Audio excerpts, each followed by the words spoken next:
আসসালামু আলাইকুম। অগ্রিম ঈদের শুভেচ্ছা। ভিডিওটি শেষ পর্যন্ত দেখার অনুরোধ রইল। আমাদের ছোট্ট একটা গ্রাম, আর এই গ্রামের দাদা চাচারা তৈরি করেছিল ছোট্ট একটা মসজিদ। ছোট থেকেই আমরা এই মসজিদে বাবা চাচাদের হাত ধরে নামাজ পড়তে এসেছি।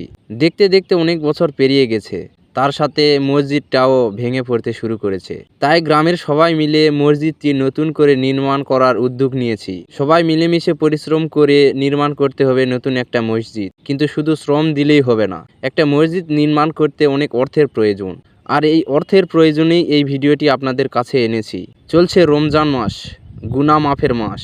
সবাই যে যার জায়গা থেকে যতটুকু পারেন আমাদের এই আল্লাহর ঘর মসজিদটি নির্মাণের কাজে সাহায্য করুন। স্ক্রিনে দেওয়া নাম্বারে বিকাশ, নগদ, রকেটে যে যার সাধ্য মতো আল্লাহর ঘর মসজিদ নির্মাণের জন্য কিছু টাকা দান করবেন। এই টাকা বিফলে যাবে না, এই টাকা আখিরাতে দ্বিগুণ হিসাবে ফেরত পাবেন ইনশাআল্লাহ।